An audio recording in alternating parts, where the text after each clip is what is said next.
Welcome back, welcome back. Over the last few years, China has been subject to criticism over its attitude towards the freedoms of its internet users. Like its press, China's internet is heavily controlled in what has come to be known as the Great Firewall of China.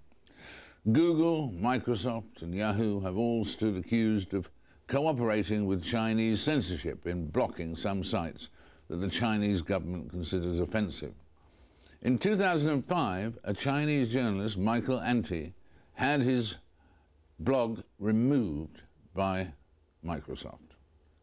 Sounds rather painful operation, but anyway, at the request of the Chinese authorities, and he's here with me now.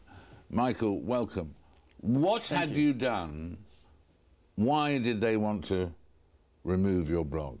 I think in the end of the 2005, there was a very famous liberal newspaper called the Beijing News, but the authority want to change the editors of the newspaper. So I found the news, so I just post the news and call on my readers to cancel the subscription of the newspaper because the boss changed. That's triggered the case that, you know, the authority called the Shanghai branch of Microsoft to remove my blog. And in terms of getting in the position where they want to remove your blog, are there also certain words, for instance? I mean, if you use a word like Tiananmen, for one, or a word that's associated with protest or something? Yes, I think besides the Great Firewall, there is also some we call keyword system in every internet content provider, such as if they found something is dangerous for the authority, they just set up the keywords and use the searching to search it. And if you found some blog to match the keywords, they just call the blog provider to remove it. I see. Yeah. And even though the internet is censored in these ways, do you think it's still going to have a big influence on China and perhaps on the coming of Chinese democracy? I think even the authority want to control the political opinions, very serious political opinions about the internet users. But the language is very rich. We can just not mention the keywords, or use some character to insert inside it. For example, the democracy, we can write demo/cracy. So, of course. Even the authority want to control the internet, but now the internet users in China is becoming #2, and in the future will be a #1 population in the world, internet users. So still, we Chinese have a lot of freedom to express our feelings, use the internet. So instead, it's better for us. Are there other ways that young people are getting around the prohibitions? The internet is totally controlled, but in fact, it's not really. So we Chinese youth can find the ways to find the information that we should know. Well, thank you very much indeed, Michael. Actually, Michael Anti is not your real name, is it? Yeah, of course. My real name is Zhao Jing, but in Chinese it's like a female's name. So when I get access to the internet, I want to change my name to a really man. So Anti is like a man. Yeah, very good. Well, thank you very much indeed, Michael, for being with us. A pleasure. Glad to have you. Glad to have you in this country. The delivery of aid supplies to Somalia and East Africa is being affected and in some cases stopped because of pirates.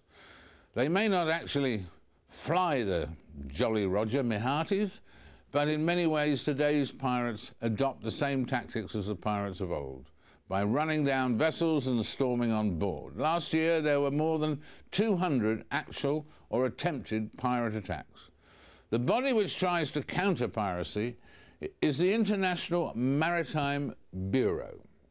And earlier I spoke to its director, who is Pottengal Mukundan. this is fascinating because pirates have such a period feeling to it. What technique do the pirates use off the coast of Somalia? Well, it's very similar to what they've done previously. Off the coast of Somalia, they approach the vessel in very fast craft, and the pirates, each craft will have about 5 to 7 pirates on board. They have automatic weapons and, in some cases, rocket-propelled grenade launchers. They close in on the ship and they will fire on the vessel in an attempt to get the master to slow down or stop. If he does that, then they will drop alongside. They throw a grappling hook on board, and the pirates are on board, and then they have taken control of the ship. And do they hold the crew on the ship, or get rid of them, or what? In Somalia, they hold the crew on the ship. They take the vessel then inside Somali waters. I mean, some of these attacks have taken place hundreds of miles off the coast of Somalia. They then bring the ship close into Somali waters, and they will anchor the vessel about 1.5 miles off the shore, so that it will be free from interference by any passing naval ship. And then they begin the negotiations for the ransom and the return of the crew. And which are they more interested in, the ransom from the crew or the goodies on board? No, in Somalia, they go for the crew. They know that that is the weak point, and the owners will pay, for the return of the crew. Whereas in some cases, they may be quite happy to abandon the vessel if they could get their crew back. I see. And the crew, how many crew did you say, 7 or 8 on most of these ships that are trying to bring food to Somalia? No, the crew on board the vessels which are attacked, you can have between 20 to 25 crew members on board, depending on the size of the ship. But the attackers, the hijackers, are about 7 or 8 in a team. And do they often kill their victims? We haven't seen that in Somalia yet. Sometimes tensions on board the vessel can increase, and there may be arguments between the crew and their hijackers, but we have not seen the crew being hurt. And what about the situation? Let's say that the owners, as you say, agree to pay the ransom. Then there's always, in movies and so on, with the ransom on land and so on, there's the question of how the crooks get the ransom and so on without getting caught. I mean, what happens then? I mean, where does the money change hands? On one of those ships, or somewhere entirely different? No, it changes hands somewhere entirely different, ashore, usually some part of Somalia. Is there anything more that can be done to stop this happening? Well, Somalia is a unique case, yes, because there is no central government or national law enforcement agency. So the only answer, the only people who can help are the naval vessels of other countries which are around the Horn of Africa and the coast of Somalia. And they have been invaluable in some of the past cases, because they have come in, they have intervened, and they have got hold of the pirates and then taken the pirates and handed them over to authorities ashore for trial. A notable case was last year, where a group of pirates were handed over to the Kenyan authorities, and the Kenyans exercised jurisdiction, and the pirates were sentenced to 7 years imprisonment. And what about in terms of other ships beyond Somalia? I mean, are private yachts, let's say, with rich people on board, are they a target for pirates today or not? Or is it more where you've got a larger number of personnel that they're interested in the ransom for the personnel rather than the jewels of the people on the private yacht? Or are they interested in those as well? Well, it depends on the part of the world. I mean, the yachts have been attacked in the Gulf of Aden and the southern approaches to the Red Sea. There are vessels and yachts which are attacked in Southeast Asia on a regular basis, and those are for the low-level attacks, which are aimed at stealing whatever they can from the ship.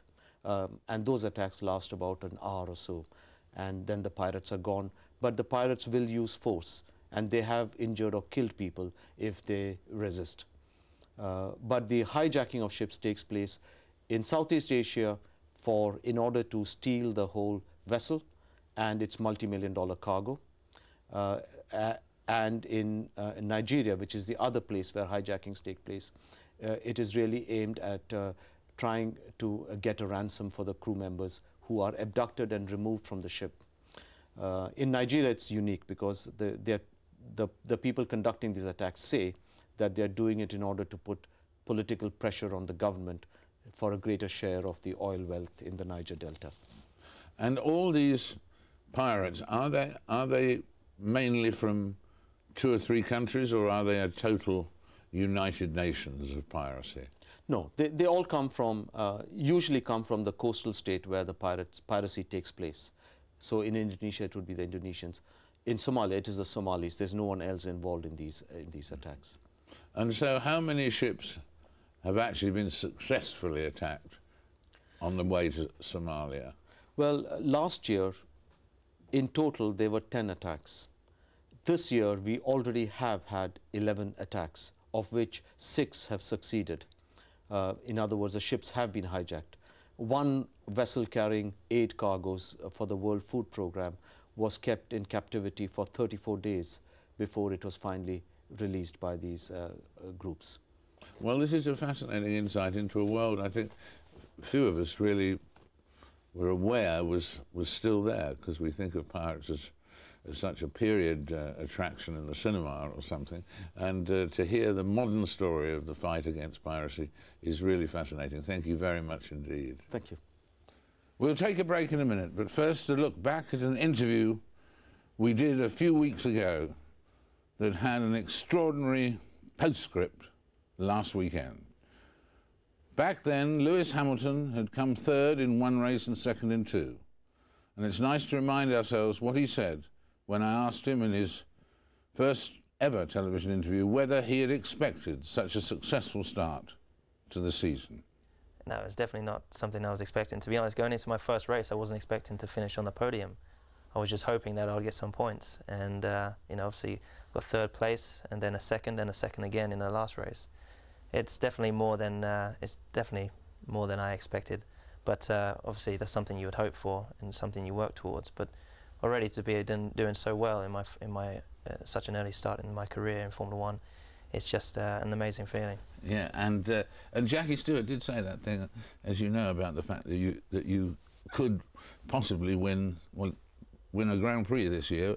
That you really are hopeful of doing, presumably. Absolutely. I think, you know, you have to take it step by step, and already I've started from 3rd and I've gone to 2nd. There's only one more step now to go to take the win, but it's a lot harder. It's easier said than done. You know, it's difficult to get out there. There's 22 extremely talented drivers, and anything can happen. So we've just got to make sure I stay relaxed, focused, and try to do the best job I can. So that target, the target of winning your first Grand Prix, is obviously a key target. When Jackie Stewart went on to say that you know, you could even win the championship this year, well, I suppose that's possible, is it? I think so. Anything's possible as long as you work hard. You know, you get out of it what you put into it, and you know, I think, you know, it's great to have such support from Sir Jackie. You know, he's been you know, a great supporter for many years, and has always given me advice. And I think going into this season, knowing that I can compete for the title is way beyond my dreams. I think I'm hoping to do that in, you know, maybe the 2nd or 3rd year. But you know, I'm in a great team. You know, we've got the car to do the job, and so it's just down to me whether I really extract the best from the car. Cool hand Lewis. Last week, of course, he got that first win in Canada, and now he leads the Formula 1 table. Amazing. After the news, I'll be reviewing whether last week's G8 did anything for the people of Africa, with Bob Geldof, the man who's probably done more than any to put the plight of Africans on the world agenda. Don't turn away.